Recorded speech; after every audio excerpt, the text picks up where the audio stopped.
That's right. You're listening to another episode of the co-main event mixed martial arts podcast. I'm Chad Dundas. That's Ben Folks. We're both longtime MMA journalists. And for the last 14 years, we've been meeting here every week to break down all the action in the wild, weird, and occasionally wonderful world of mixed martial arts. And Ben, I guess if there's any true barometer for how last weekend MMA action went, let me say this. We got a lot of listener mail about the inaugural MVP MMA card, Rousey versus Carano event over on Netflix, and we got zero, not one message about the UFC's event, the fight night where it appears Arnold Allen won a lopsided decision over Melquizael Costa. I say appears because, full disclosure, I have not watched it and I probably won't. And frankly, that sucks for Arnold Allen, man, Yeah, it does. because it seemed like he was doing his best last week to kind of be funny and memorable in some of his pre-fight media engagements that I saw online, and for him to go up against Rousey versus Carano just completely buried the guy, just obliterated any focus that might have been on his victory whatsoever. Because honestly, that's probably all we'll say about it on this show. And I can't imagine he's getting much more coverage anywhere else. Yeah, honestly, the most notable thing about it for the purposes of this show is how nobody wanted to talk about it today. Yeah. Yeah. When is that ever the case? We come out of a weekend where there was a UFC event, even one of the Apex ones, and nobody has anything to say about any of the fights, not the main event, not any of the other ones. Everybody's just kind of acting like it didn't happen. The information I saw, at least, and who knows in the streaming age, viewership numbers are a little harder to come by, but I saw people saying that they had hit a new low on Paramount Plus with viewership for this one, which seems entirely believable. I can tell you this, that as far as interest in the MVP MMA show on Netflix, over on the Uncrowned, this was our biggest traffic weekend, I believe, ever. Wow. Definitely bigger than any UFC event we've had. This is like up there with like WrestleMania kind of numbers, and perhaps even beyond that. So clearly there was a whole lot of interest, and it seems like the UFC, in years past might have tried to counter program some shit like this. They were like, we got some fights on that night too. Gonna get killed. Who cares though? Like they just did, and even maybe we'll get to this, but even when trying to like draw a little bit of attention away by announcing the next Conor McGregor fight, even that was just sort of like gonna do one of these things where Dana White goes on Instagram Live eventually, to try to do it.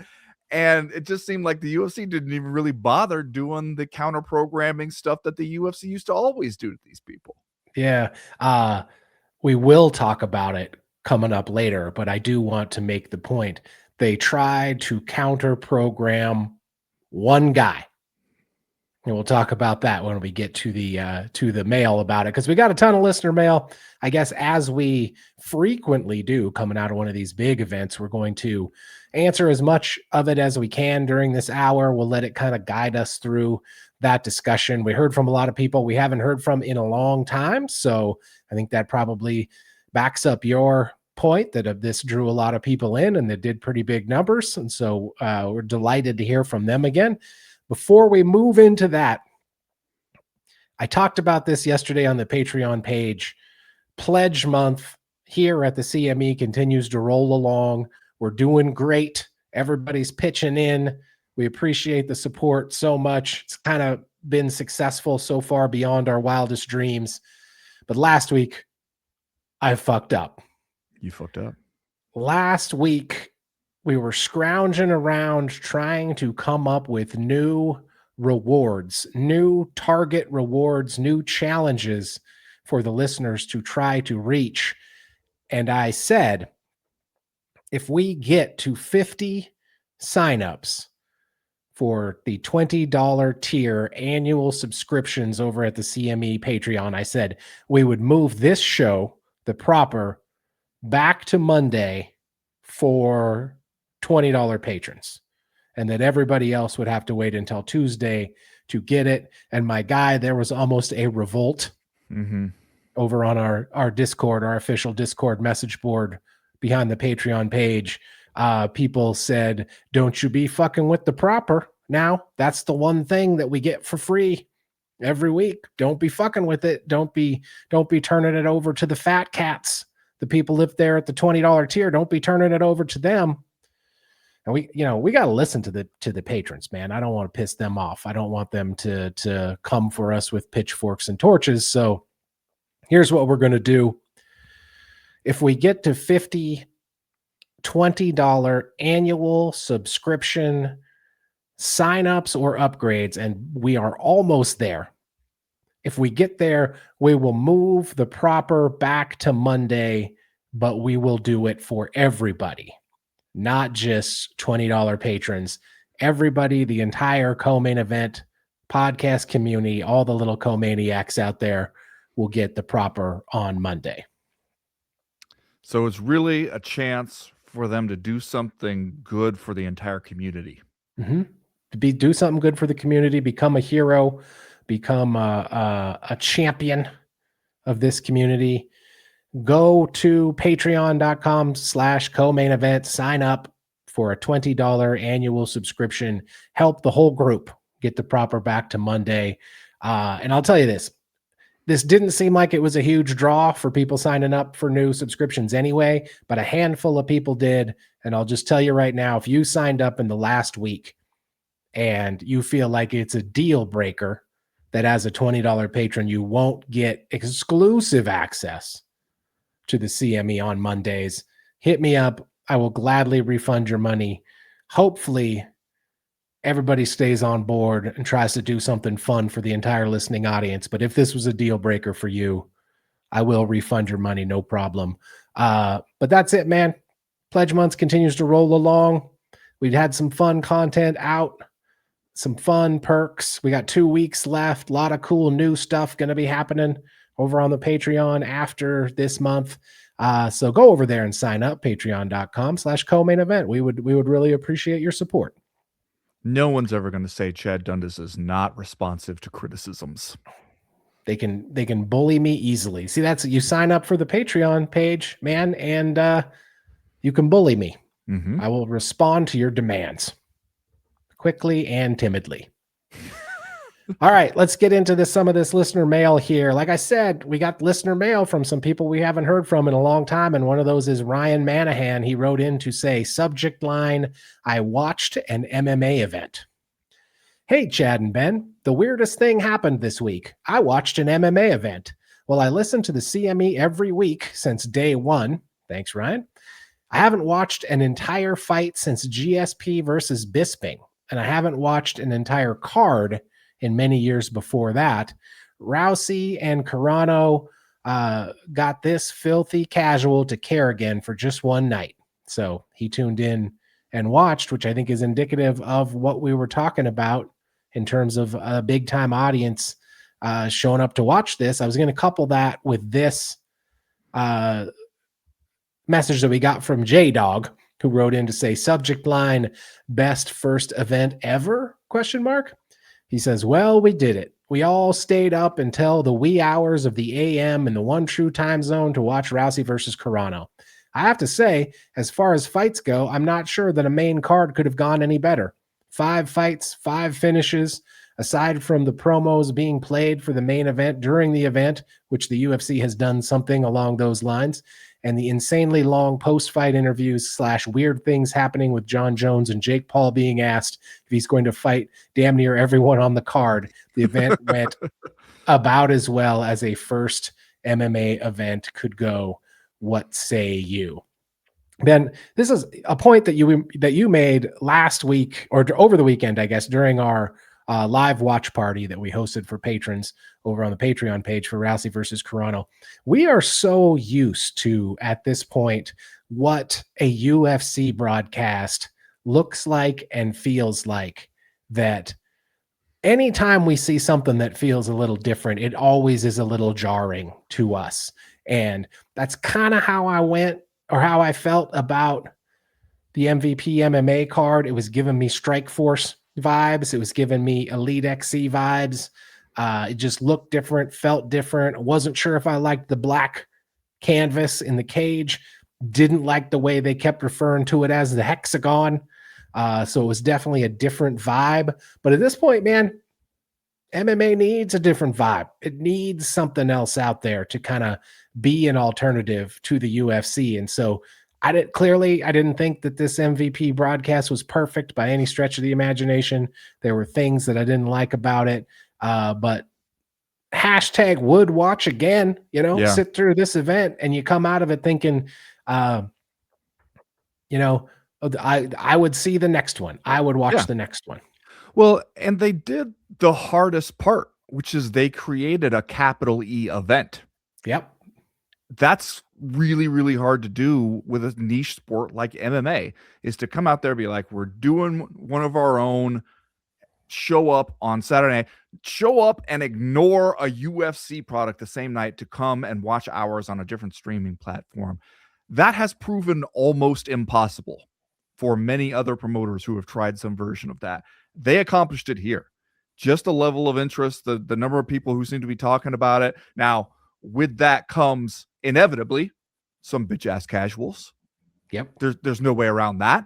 I saw Josh Gross refer to them as Netflix noobs, which I have immediately added that to my own lexicon. Don't be coming up on the CME acting like a Netflix noob, or we'll have to school you.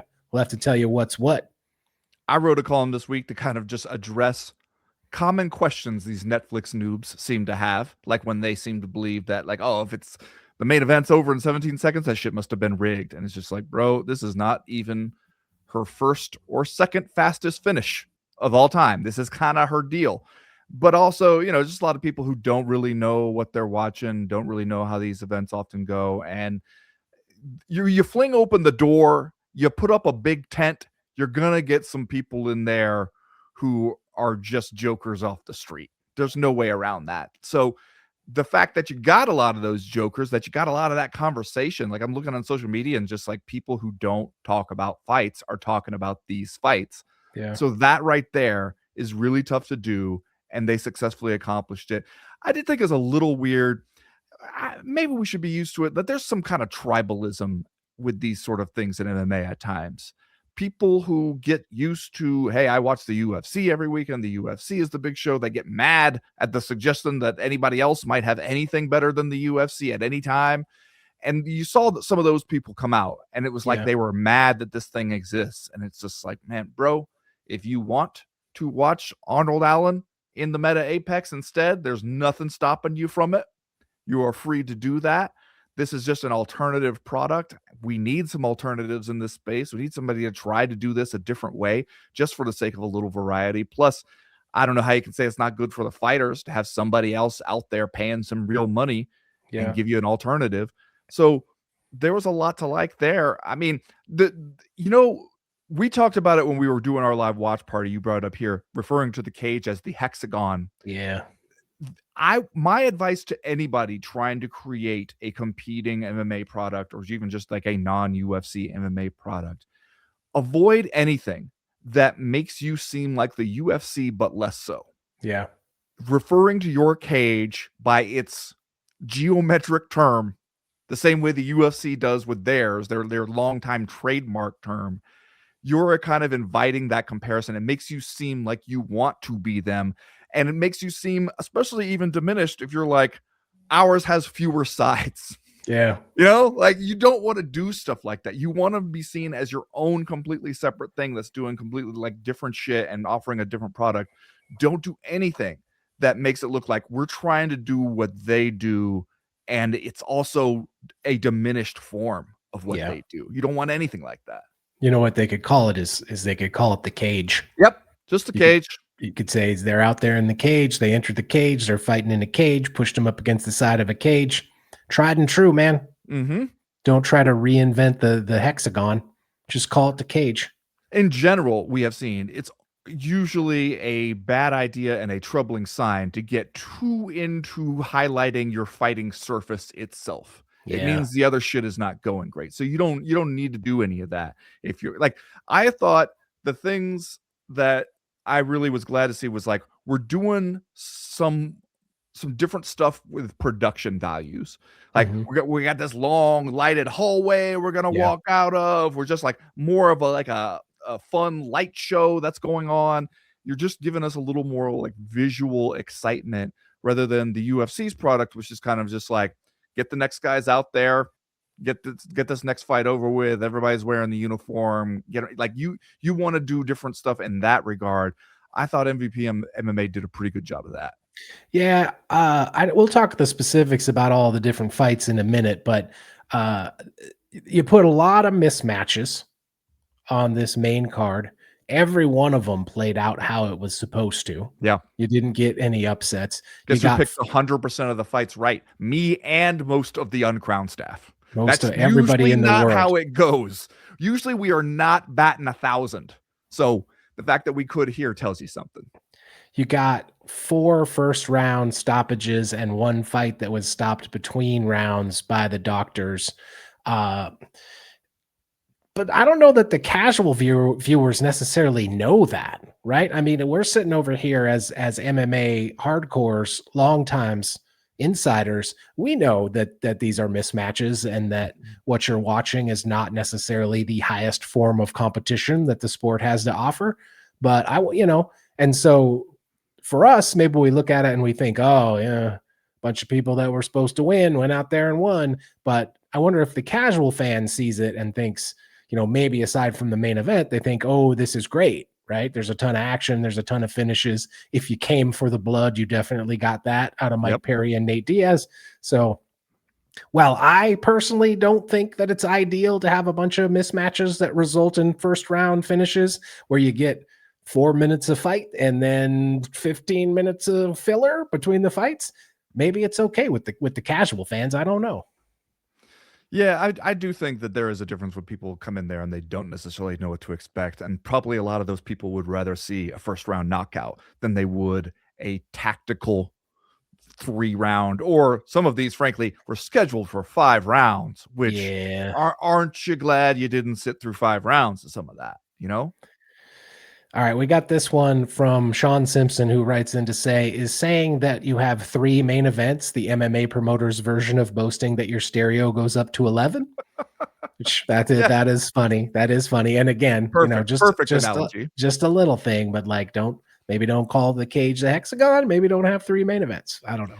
What All are right. we doing with 3 main events? Come on. You're Yeah. you're you're mocking the very idea of a main event when you do it. And then what who out there was more interested when they heard 3 main events? I didn't hear it until I started watching the broadcast, and so it was just like, what are you even saying? Why do that? It's not helping you promote anything. It just sounds Yeah. ridiculous. All right, we got this one from Wayne Dwops, who I assume just has chosen that name because they think it's funny to hear me say Wayne Dwops. It is Uh, funny, frankly. They're yeah, right. Wayne Dwops wrote in to say, maybe I missed it, but I have no idea what's next for MVP. It would have been great if they struck while the proverbial iron was hot and announced their next card. I had not thought of this as it was happening, but I think that this is a really good point, right? We saw Nikisa Badarian and Jake Paul both came to the post-fight press conference, said the revolution is on. We're out to get the UFC. We're providing this alternative. We're paying the fighters.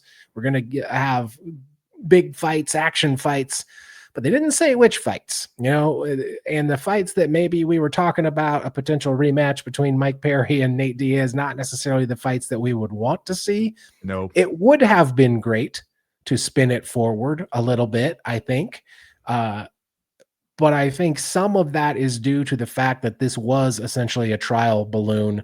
They were trying to see what the viewership numbers were, how everything went. I got to think that it was positive enough that they will come back and do another one. But at the same time, I don't think that they have any of these fighters under contract for additional fights. And you don't want to go announce an additional fights if you don't have the fighters contractually agreeing to do those fights. In fact, Nate Diaz openly talked about going back to the UFC, right? After this. And so some of these people you don't want to advertise them if they're not necessarily going to be around, but it would have been awesome to have a second event figured out and some fighters that were going to stick around. And if that were the case, like I said during the broadcast, I would have wrapped a lineal MMA heavyweight championship belt around Francis Ngannou's waist and said, bring it on, everybody and anybody. But I don't think they were really in a position to do that.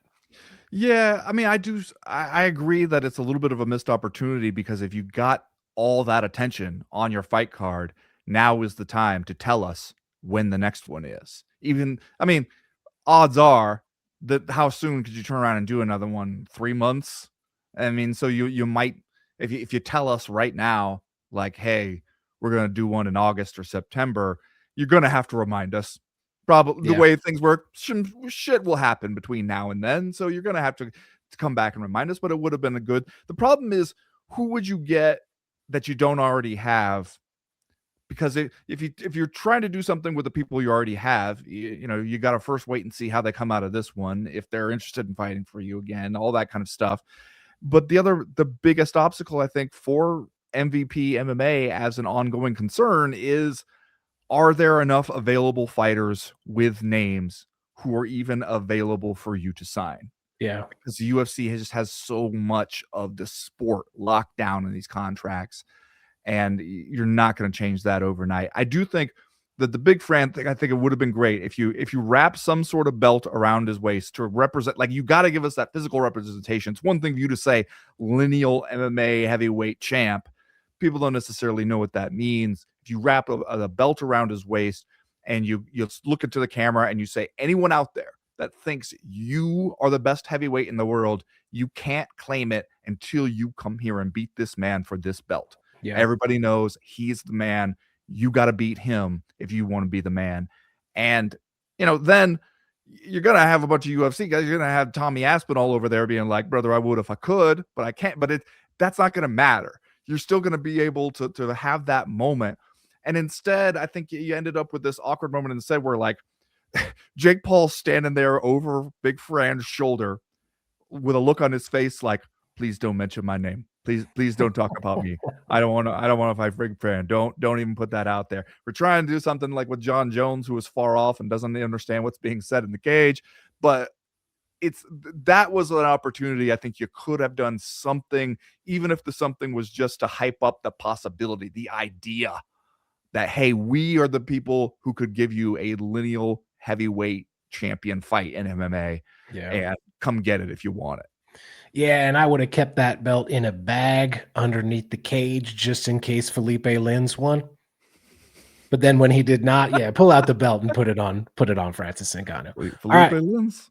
we're going to talk all about all of the actual individual fights, the fighters, everything like that coming up right after this.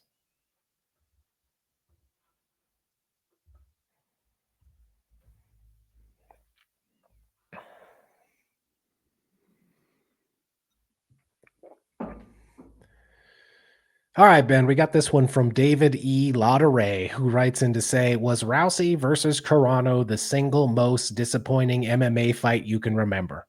At least when Conor knocked out Aldo in 13 seconds, there was a sense that Aldo might beat his ass if he hadn't landed that left hook.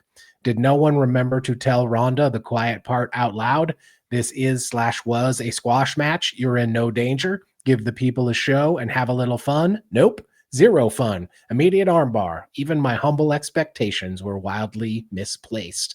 I mean, if you start talking about most disappointing MMA fight ever, you're going to have some stiff competition. So I don't know that I would say that about a fight that I don't think anyone thought was going to be very competitive to begin with. I don't think we knew it was going to be quite this bad. And I would say, instead of criticizing Ronda Rousey for not playing with her food, I'm going to criticize Gina Carano for talking about how hard and how long and how much she trained for this fight and getting back in shape and coming out to have one more fight and then going out there like no one ever told you how Ronda Rousey fights, right? Yeah. Like you've never seen her before. You don't know what you're doing. You go out there. and you throw a 1-2 and you allow Ronda to hit a takedown that looks like a takedown from MMA in 2001, right? Well, what you do is you throw a nothing leg kick out there that even if it lands is not going to really do anything, and you're doing it against a person whose whole shit is wanting to get you to the ground. And so you're just going to right off be like, "Here's my leg if you would like it." And then she takes you down, and then instead of like as soon as your back hits the mat thinking protect your arms, keep your arms close, instead you just got them hanging out there. She snatches one, you don't even begin a defense. Like obviously that's as bad as it could go pretty much for Gina Carano. Yeah. Zero offensive moves, zero defensive moves, just got taken down, immediately submitted, and not what she was hoping for. At the same time, we sat here for weeks and we told Yeah. you this is going to be over as soon as Ronda Rousey wants it to be over. The only question was, will she carry her for the sake of a show? Will she feel like, hey, I can beat Gina Carano. I'm not worried about it. These people are here to see a fight. Let me give them a little something more. And the answer was no. She was not interested in carrying her at all. And in response to David Eladare's point, give the people a show and have a little fun. I would ask, what's in it for Ronda? If Yeah. she doesn't ever intend to fight again, and you kind of got the impression that she doesn't, she seemed just very glad, like, hey, I got in here, I got paid, I got out unscathed. That's as good as it could go. You know, why take the chance? Even if you think you're just going to go in there and beat her ass, you might take the chance of breaking your hand on her head, you know, and then you got to deal with that. And instead, she's just like, hey, that was completely like dominant, risk free, and a way to get out of here as soon as possible and call it a night. Like, unless there's a benefit to her, unless she stands to receive more money or more something as a result of doing it, there's no real reason for her to do it just to give us a show. If this is the last one, what does she care if we got a show out of it, you know? I still don't understand how Gina Carano could appear that unprepared. And I She know hasn't fought in 17 years. Ronda Rousey is the one, maybe the most potent finisher we've ever seen. We know what she does. I feel like you could last longer than 15 seconds almost out of sheer luck if you didn't go out there and get and open the door for exactly what she wanted, and then once she got to the ground, basically flail around with your arms out there, just offering them to her to snatch one. Like I don't understand how it's that quite that bad if you've been training for this as long as Carano said. All right, should I read? I want to read these Mark Shapiro comments about this fight. Okay. Because he was out here on another one of these seemingly near constant JP Morgan Global Technology Media and Communications conference call or investor conference call, or one of these calls that Mark Shapiro has to be on. Seems like this guy's on the phone a lot, saying stuff that then is reported publicly. He says, we're in the true MMA business in a meaningful, consistent basis. I don't believe a fight like that, just the way it played out, is really good for MMA, especially because it's Netflix and they have such an incredible global audience, and it's a massive audience, a highly engaged audience that is going to sample, depending on what comes up on the front page with Netflix for them, and then go to that fight and think that's what MMA is. I don't believe it is good for the sport long term. We saw it that way and decided to pass on it. Now, kind of a lot to unpack there, honestly. First of all, as I've been saying, man, the idea that anyone at TKO gives a flying shit about what's good for the sport and or where MMA will be in 5 years is hilarious to me. Yeah. This guy's got a lot of nerve coming out there accusing somebody else of not caring what's good for MMA. The other thing is, you notice you got to be a little bit careful about what you say about Netflix, right? Because we're doing a little business. We're doing a little business on the other side of the street with Netflix, so we don't want to come out and criticize them. I would also say, and I don't want to get into a game of he said, she said here, but Ronda Rousey alleges that Dana White wanted to do this fight not just in the UFC, but wanted to do it for a belt, wanted to do it for a championship, wanted to do it for the women's featherweight championship as a way of quote unquote retiring the division. Come in there, assumedly having Ronda be your last ever featherweight champion, give her a belt to send her on her way, get rid of the featherweight division all in one swoop, which I will point out to you is both a meaningful fight and also a stunt.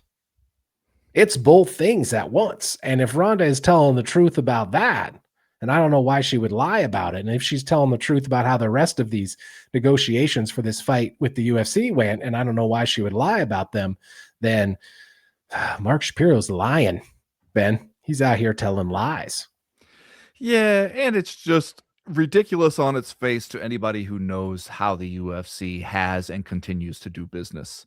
To be like, they wouldn't do something that was popular and got a lot of views if they thought that it was not the most legitimate form of mixed martial arts possible. You guys brought in CM Punk. Okay. You brought in CM Punk and paid him a whole bunch more money than you were paying anybody else. So don't try to come out here and tell us you wouldn't do anything like that. I mean, this is just what you're gonna say, right? Like you didn't land this fight. Netflix did. They got their money from Netflix. It also seemed to work out for MVP and for Netflix. So you got to say something like, hey, you asked the girl out. She said, no, I didn't want to go out with you anyway, you ugly broad. That's kind of what you're doing there. And everybody, I think, can see it. But it's just like, that's just what they were always going to say is, no, we do something better than this. That's why we didn't do this. No, you just didn't want to pay for it. Next question this week came to us from Trevor Finch, who wrote in to say, after watching Big Fran Ngannou pick up his 14th knockout, Ariel Helwani did a nice job bringing up Jon Jones in the interview.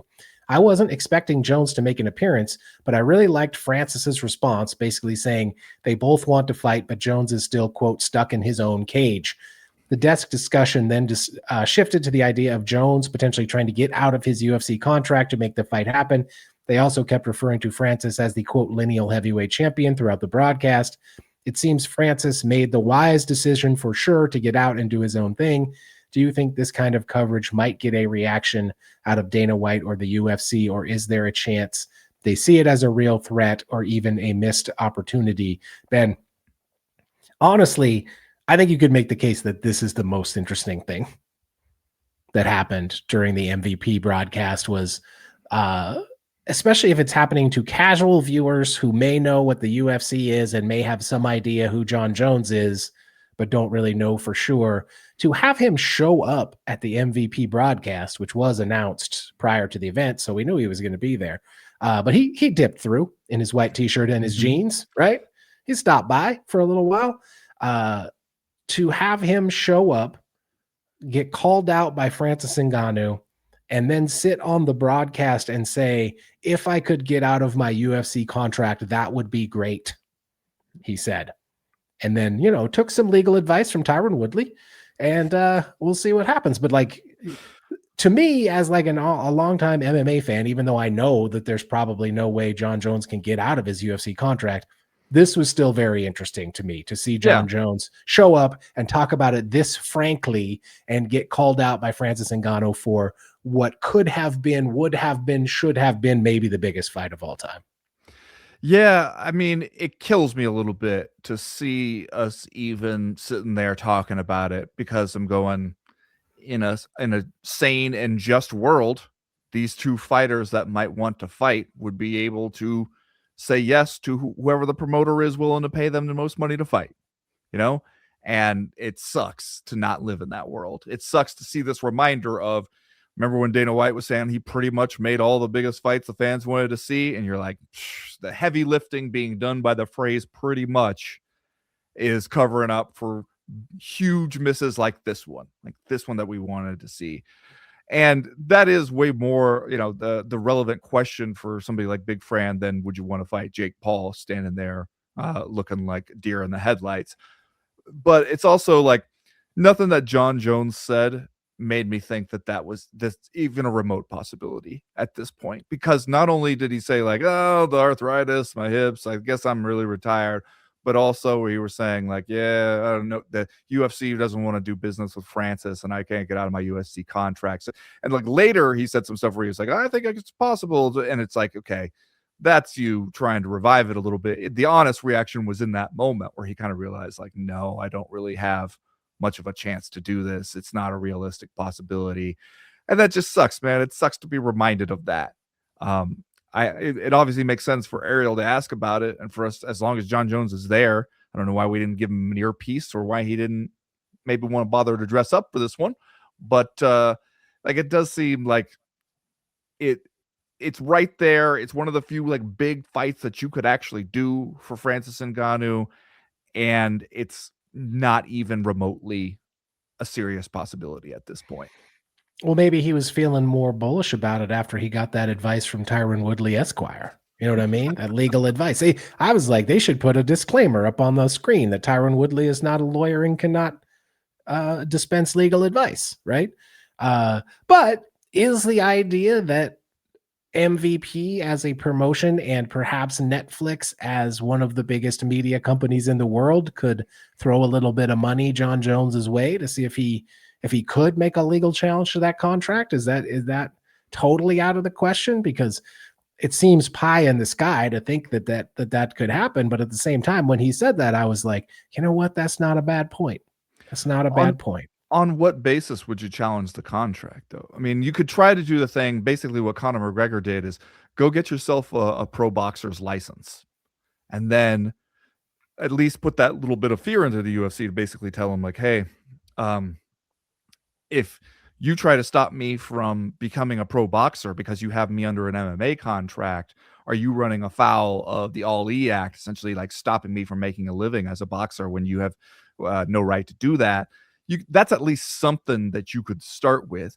This is not a great climate to be trying to challenge the UFC in court, though, because even if you're right, even if it all goes your way, they might just pick up the phone and call the most corrupt U.S. president of our lifetimes and get him to help out in some way or another. So, like, the other thing is that every time we've seen somebody try to challenge some promoter in court, try to go a legal avenue to deal with their contract situation, the thing the promoter always relies on is, we have money and time to spend on this. You don't.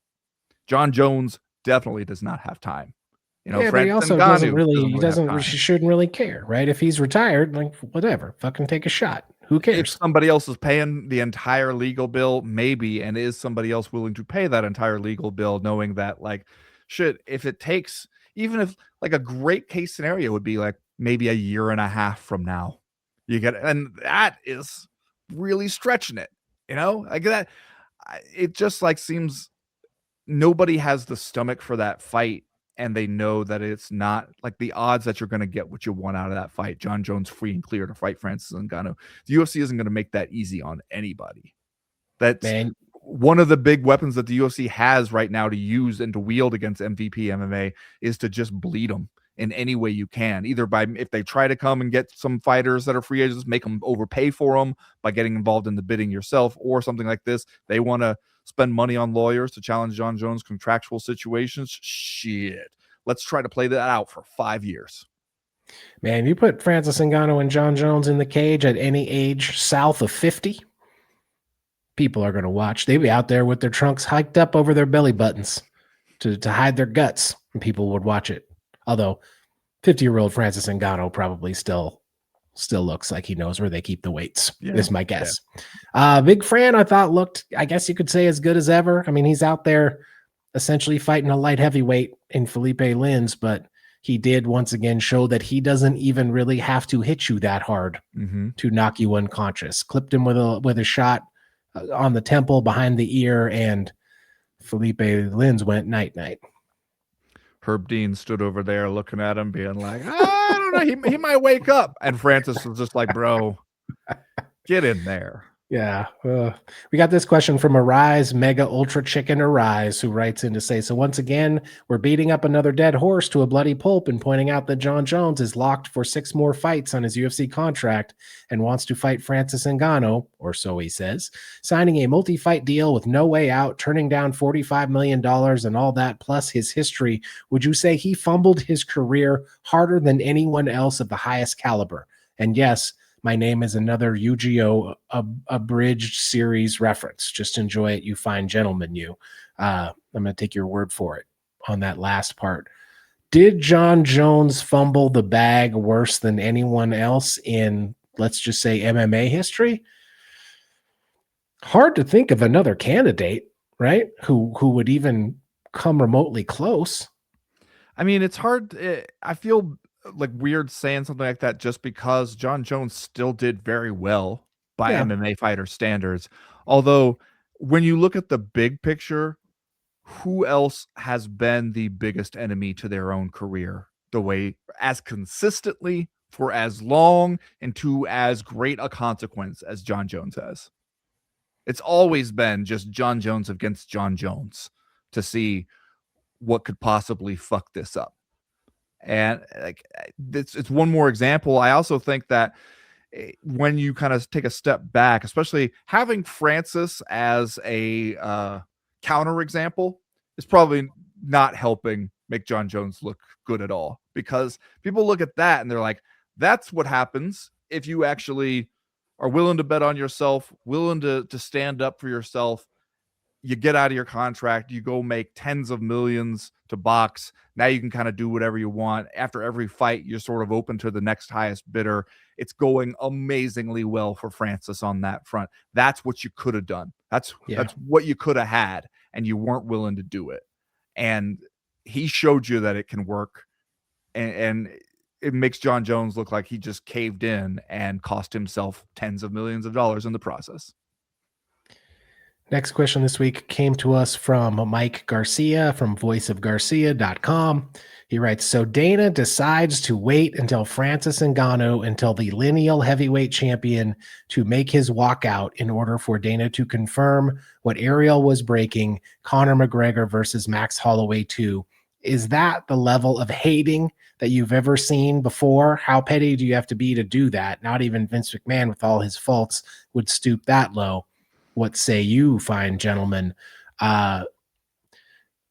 This is the one bit of counter programming that the UFC maybe even tried to do to announce the return of Conor McGregor during Francis Ngannou's walkout. But like, who's to say? Like, it would be a very Dana White move to do that, to time the announcement for Francis Ngannou's walkout. But at the same time, if that's what you were trying to do, like, what it did accomplish? Everybody just looked at their tweets and was like, "Oh, Conor McGregor's coming back," and then, went right back to watching the fights.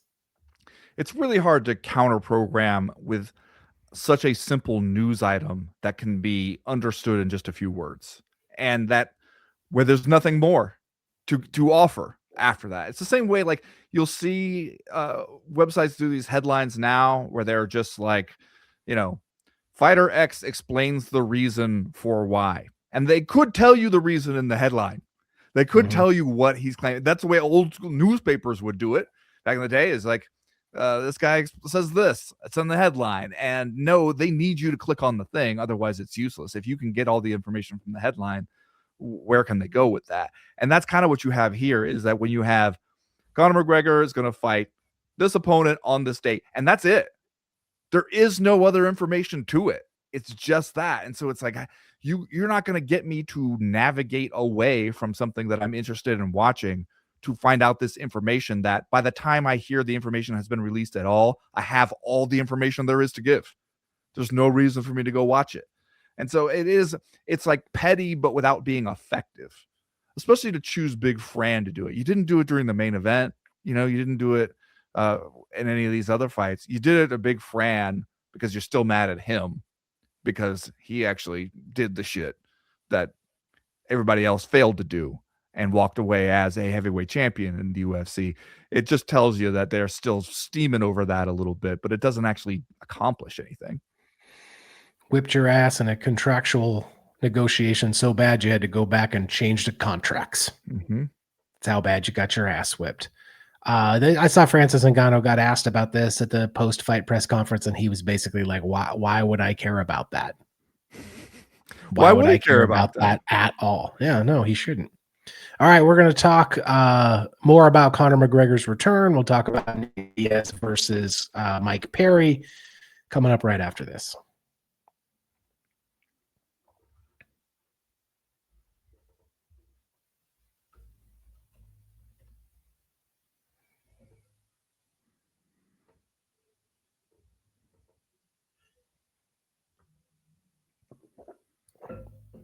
All right, we got this question, Ben, from Lloyd Braun, who wrote in to say, after watching the Diaz versus Mike Perry fight, I'm wondering, is there such a thing as Nate stage CTE? As in, you get badly beaten up, stopped, and then immediately start asking for the rematch. Yeah, I mean, what if you're going to be a Diaz brother? You can't be like, I got my ass kicked and I never want to go through that again. The whole thing falls apart. Yeah. And you know, he didn't complain too much about the stoppage. I appreciated the one moment where you could see Stitch Duran. I can't tell if he was trying to convince Nate Diaz that this was the right thing to do, or if he was just letting them know, here's what's coming up next in your evening. It's going to be stitches in a lot of different places in your face, because he was just counting the cuts. Mm-hmm. Hey, you could see him doing it, or he's just like 1, 2, 3, 4, 5, and you're like, yeah, that's a lot. That's a lot, man. And some of those were pretty bad cuts. Like that one in his scalp looked like, okay, that's going to take some stitches to close up for sure. So his comment also afterwards, where he was like, well, yeah, I came back and I fought in MMA, but I fought the most violent, the king of violence or whatever. Maybe next time I fight the second most violent guy. I don't have to fight the most violent guy. And it was just kind of like, okay.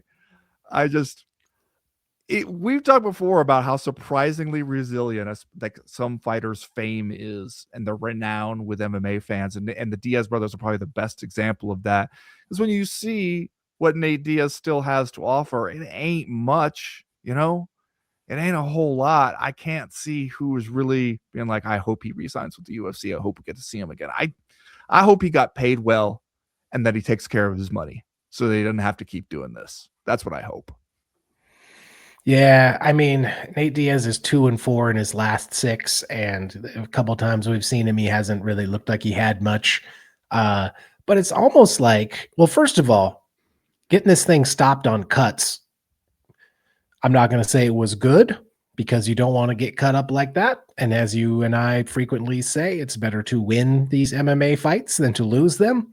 Mm-hmm. But it almost like gave Nate Diaz a best case scenario backdoor to totally Diaz the shit out of this one, right?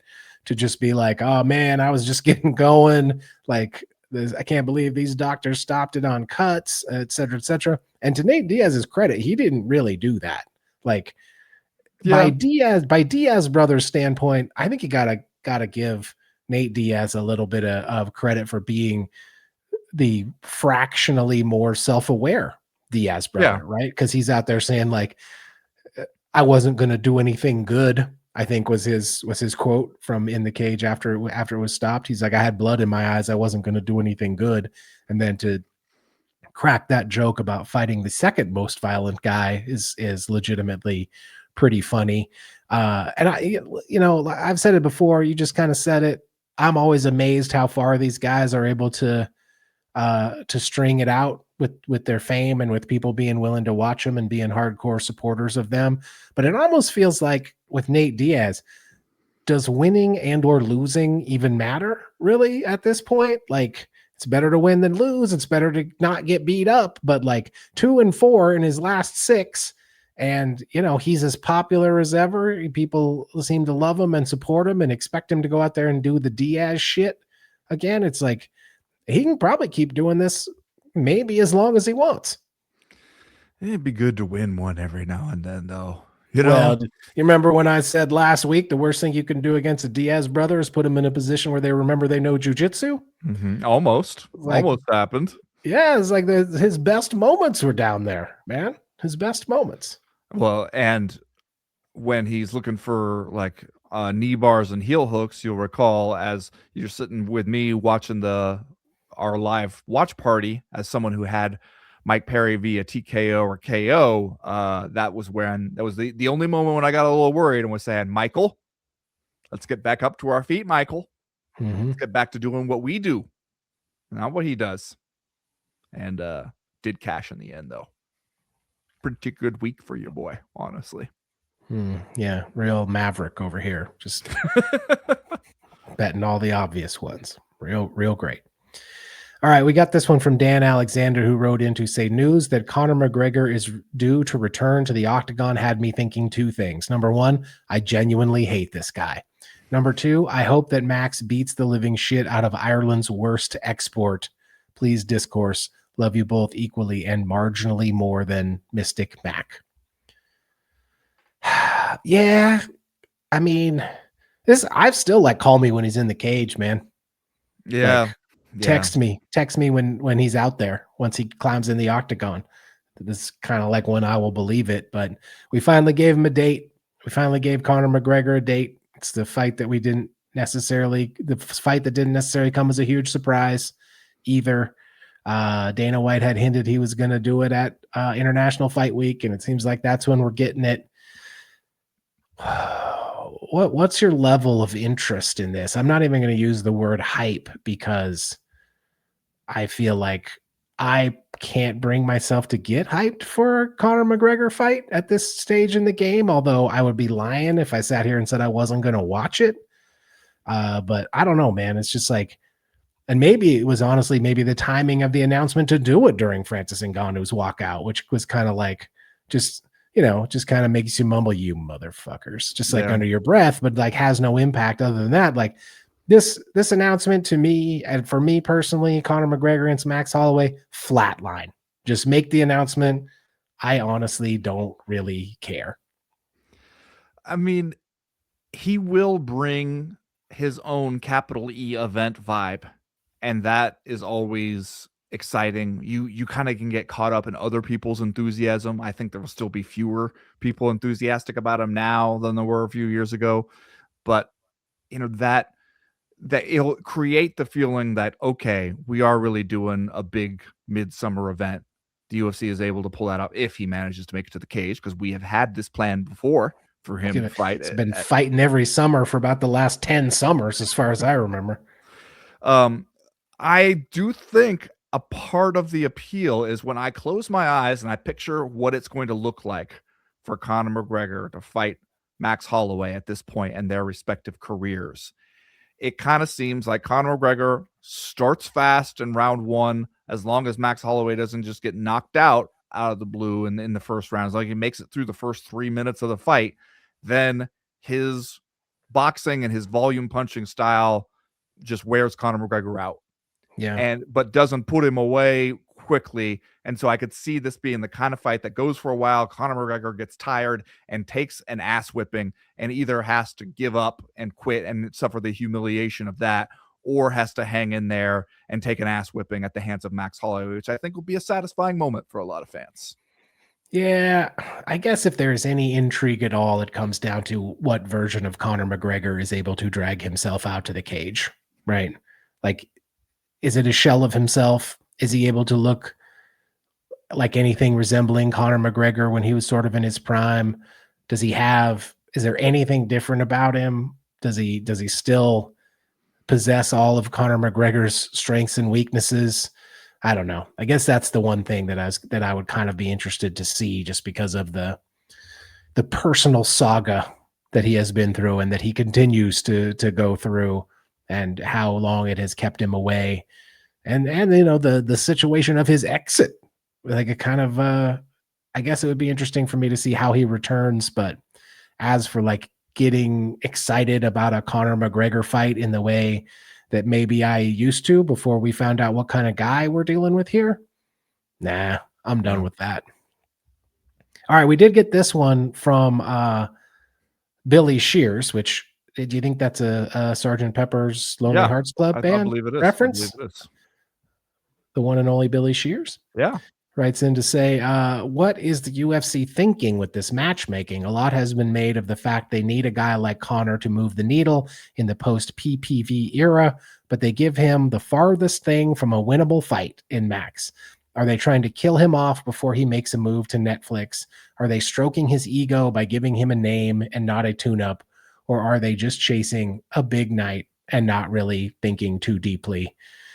I mean, I think there could be multiple things going on at once. Is it possible that the absolute disappointment of the White House reveal, followed by MVP strolling in and putting on what at the moment looks like the most popular card of the year? Did those two things light a fire at all against Dana White to maybe get these negotiations done, get Conor McGregor back in the cage sooner rather than later? So at least you can say to Paramount Plus, yeah, maybe Arnold Allen didn't do great, but we got Conor McGregor around the corner, and that's going to get us back on track, maybe.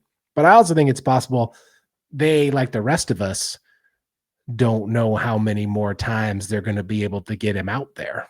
Yeah, that's got to be part of it. And I also think though that like when you throw out the suggestion like, oh, they give him a real name and not a tune-up, the problem is how confident could you be that you could give him any tune-up and that he would win right now? Because it doesn't work as a tune-up if he doesn't win. That's the problem with giving him somebody where we go, we selected somebody we feel is not that dangerous to him to build him back up, get him a victory and get him some momentum again. It's because if he goes out there and loses that fight, when that's the narrative going in, it's a fucking disaster. And we don't really know what to expect from Conor McGregor at this point. You put him in there against any ranked opponent, there's a good chance he loses. So somebody like Max Holloway, I think, is actually a great choice because it's a peer. There's a history there. It's somebody where if you go out there and lose to Max Holloway, it doesn't mean you absolutely suck. If you manage to beat Max Holloway, then you're back, baby. And it's also somebody where it's like he is going to bring some viewership interest himself. He doesn't need you to be the only part of the fight that is selling anything to anybody. So it's like I think it's a good choice. He's less dangerous than some of the other opponents that they might have gotten, like at least less dangerous in terms of like Max Holloway going to hit you 500 fucking times, but no one of them is going to take your head off. So I think that it makes a lot of sense. I also think though that there is not a long-term plan for Conor McGregor because shit, you like you said, call me when he's in the cage. You don't know if you're going to get this one. Yeah. How could you possibly think about the next one? That's you can't plan for Conor McGregor between breakfast and lunch. No, right? No, you cannot. He might go off the deep end before his reservation for lunchtime. You never know. Dennis Seaver. Rematch with Dennis Seaver. I think he could win that one. The rematch we've all been asking for. You feel there were a lot of unanswered questions in that one? I feel like it could be interesting to go down the UFC's roster and play the game of could Conor McGregor beat this person?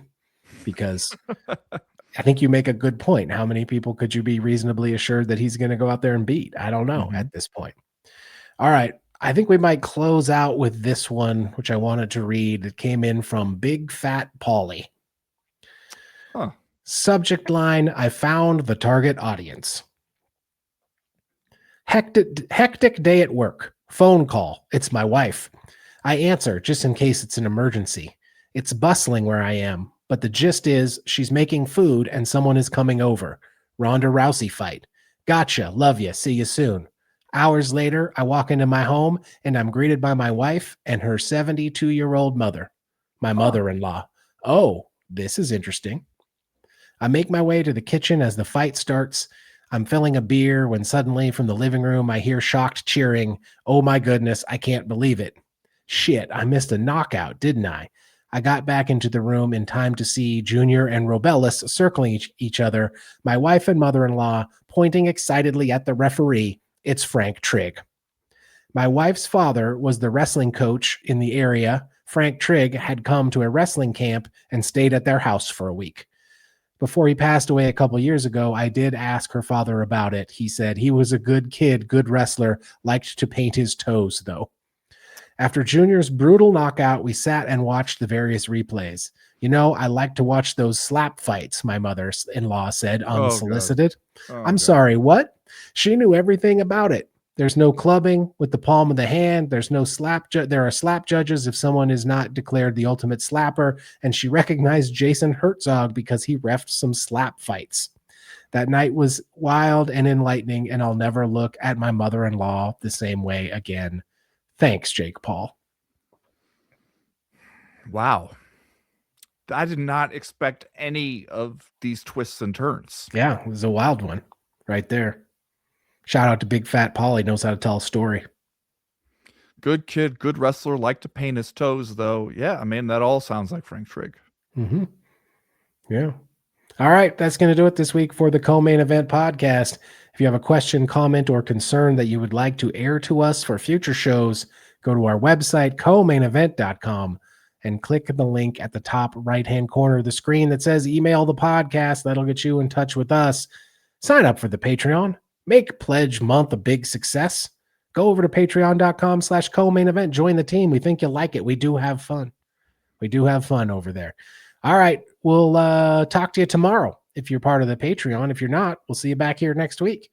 Thanks for the support, everybody. We appreciate it. As for right now, we are done. We are through. We are out. What would you do if you found out your mom was a big slap fight fan? I think that's you got to have an intervention, right? Sit her down. Sit her down. Tell her that you love her so much, but she's got to make some changes. You can't live this way. Can't keep going down this road, Mom. And you read one of those letters about your addiction has hurt me in the following ways. I have to tell people that my mom is into slap fighting. You forced me to learn the rules of slap fighting. What could be worse than that?